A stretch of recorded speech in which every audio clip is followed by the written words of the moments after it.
Well, the Rogues Gallery Racing Syndicate have been one of the most phenomenal success stories in racing of the last few years, and I'm here at Tom Clover Racing to find out more from Tony Elliott, the syndicate manager of Grassroots Racing, and we can try and get to the bottom and the secret of their success.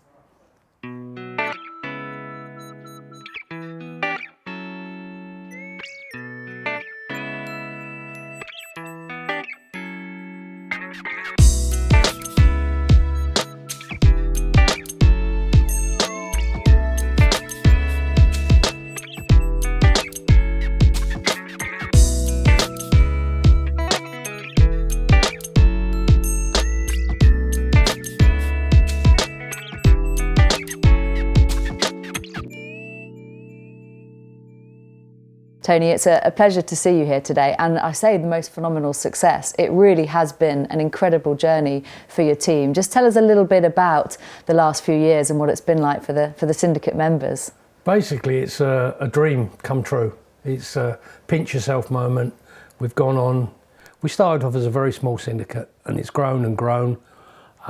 We found it's like a bit of a unique niche market that we are, because we do it for fairness, openness, and it's just a small group of friends that's turned into a massive group of friends, and the success has been phenomenal. We're going to get on to the success, but I remember interviewing you at the sales when you were looking for those first few horses, maybe four or 5 years ago now. Yeah.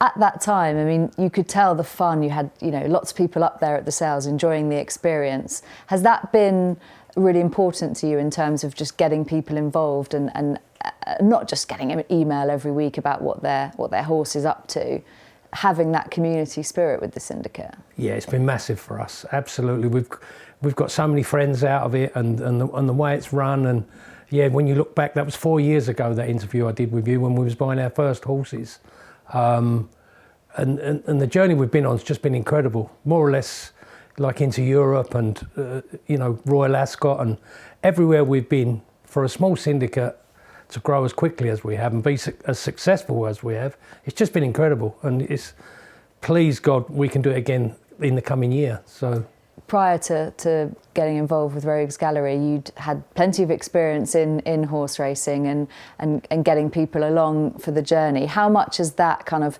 helped, if you like, in informing the decisions you make, the horses you buy? Because the success you've had is, we say phenomenal, and we use that word lightly. People talk about lightning not striking twice. I mean, you have had lightning strike twice with two absolute standout horses who made a huge profit and had huge success on the track, Road Lightning and Road Millennium.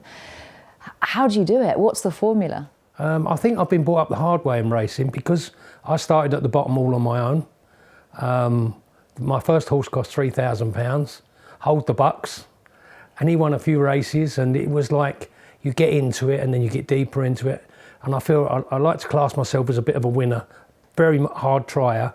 And that's it, it produced it from there really. And the trainers and experiences I've been through all add up to where I am today with Tom Clover, Peter Chapelheim, honesty, openness, good judges at the sales, the work that we put in at the sales, which is my forte really.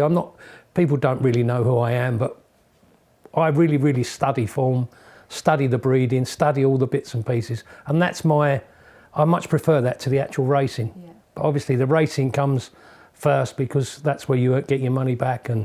But it's just an incredible journey. Let's talk about those horses then. I mean, Rogue Millennium, talking about the sales and where you're sourcing these horses, both very different profiles of horses sourced from different places. Tell us about Rogue Millennium and what you saw in her in those early days. She went to the Tattersall's December sale. She cost you, what, 35,000 guineas? 35,000 guineas, and she'd been with somebody else first. So this is not a yearling that, you were going in cold with. This is a horse that had a bit of history coming into the sale. What did you like about her? The main thing for me is it comes down to karma. I'm a great believer in karma. And the trainer she was with had given Tom Clover, he said, this is a nice filly. But we went to we was quite successful. We was cruising along nicely. And I said to Tom, Jackie, I'd like to get into a bit of breeding. So obviously it was the mare's sale. So we picked 6 horses out between us. We gave them to Billy Jackson, who was there. Billy Jackson Stops, obviously, and he went.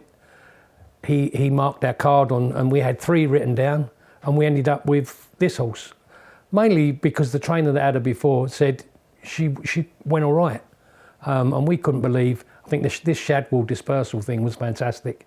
If I had hindsight, I'd have bought a lot more, because it was just, it's put so much back into racing them horses, and we ended up with Rogue Millennium. She's an absolute stunner to look at. She had enough, you know.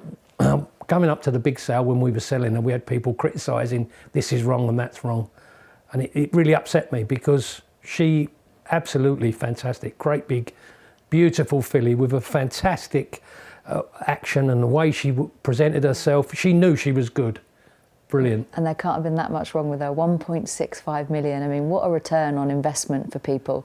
What was that day like for you and the people up there? I mean, to turn 35 grand into 1.65 via Royal Ascot success, Group 2 success, fantastic days on the racecourse. I mean, it must have been quite emotional. It's very emotional for me. I could get emotional now talking about it. I think the big thing for me is, with this syndicate, we ended up giving back each of the owners. There was people that had a quarter of a share and half a share, but we ended up giving 4 shares back of over £30,000 each at Christmas.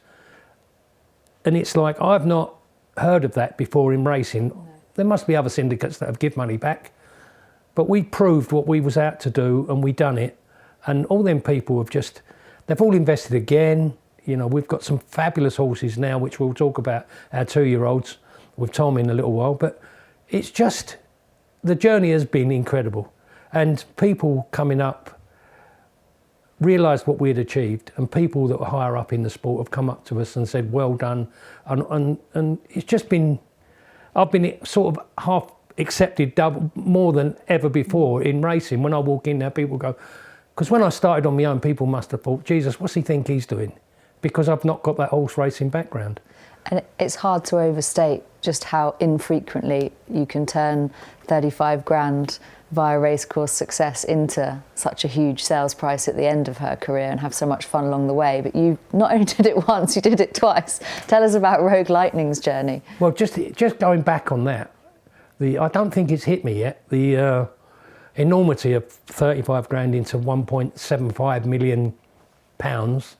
I'm still, it's not been about the money for me, it's been about the success, giving back to the syndicate, and that all the syndicate, we've got a page where we all talk about it, and they really appreciate what we've done. And then with Rogue Lightning, exactly the same thing really. 45,000 guineas, I think he was. Won his first race incredibly well.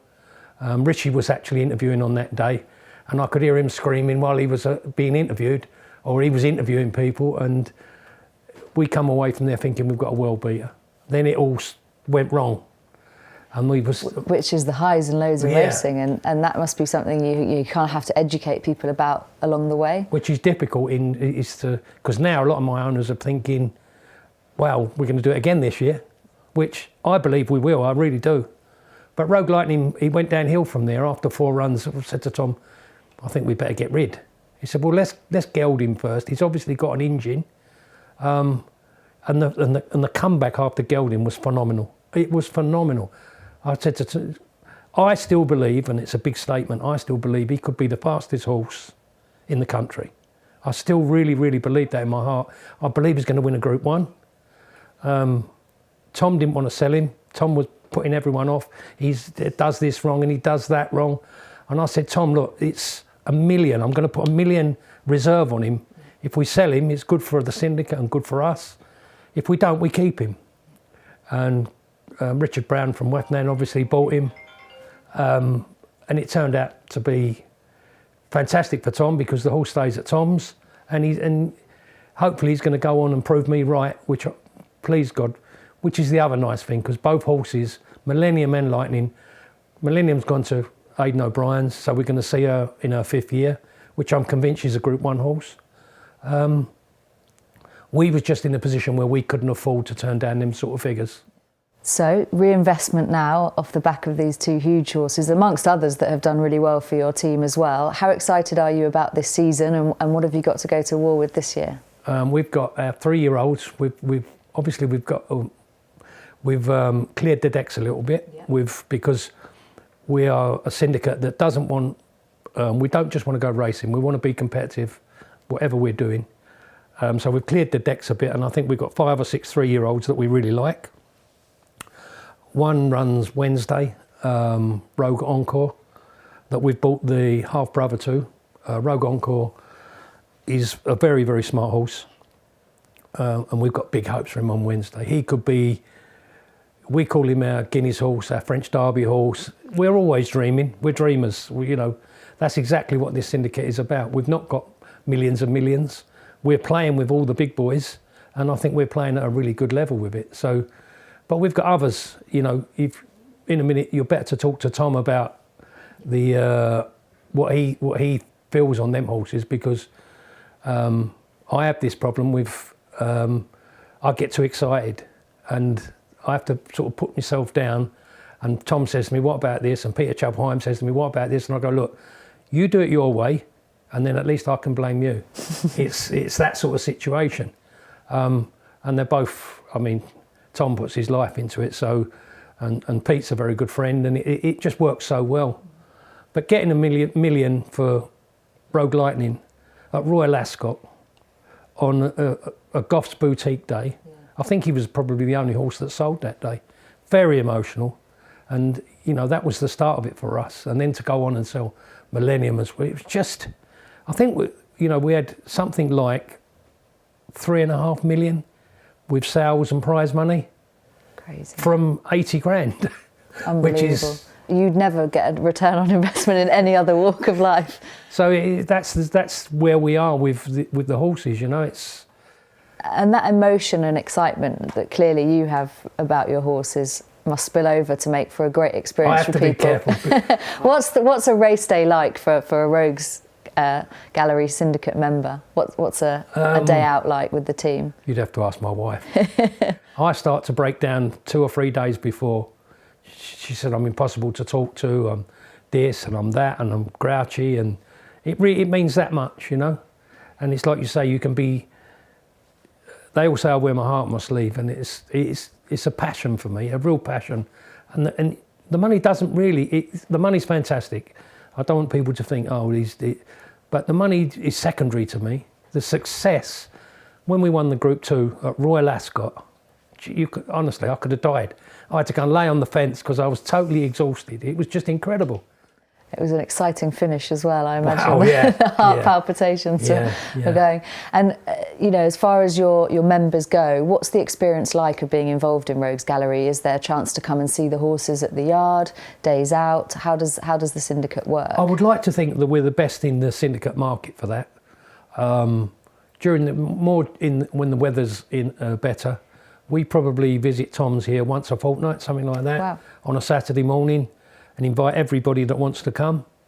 And then we have our proper open days, which we do 4 a year, where we put on drink and food for everybody, and it's all free, and outsiders are welcome. You haven't got to be a member. We invite everybody. We have bouncy castles for the kids, and we try to make it a family thing.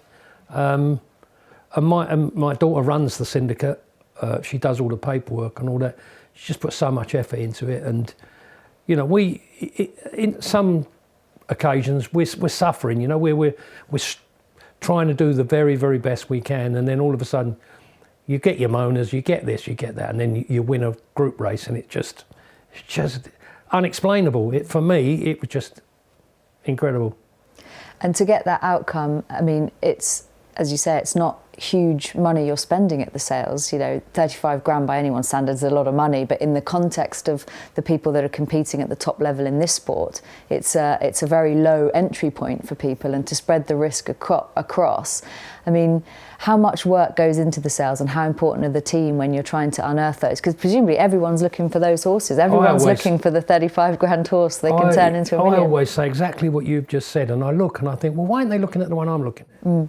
Everybody sees it so different. And what's nice about our syndicate is, my first horse was £3,000. hold the bucks, and he won races. And it was just, and then you get the bug, and then you're away. But like, I think our dearest horse to date is probably 130 or 150,000. But it works out exactly the same. If you want to be involved with one of our horses, whether it's 30 or 150,000, all we do is, if it's 150,000, there's 150 shares. We keep it transparent and very simple. And people go, oh, I only want to be involved with the horse for 35,000, because if that one's good, it only gets split 35 ways. And it's like, you can't win. I think now I've got the perfect pattern. And it's a straightforward ownership situation, because that's often a criticism of some syndicates, that A, there's a big management fee, and B, at the end of it, you've only leased the horse, so when the horse goes to the sale, the shareholders don't get the money back. But that's not the case. Not at all. No. Everything's, Tom sends us a bill through, and if there's 35 people involved, it gets split 35 ways. If we buy the horse for 35,000, there's 35 shares. No management fees, nothing. So it's simple. I do get a kickback if we sell the horse.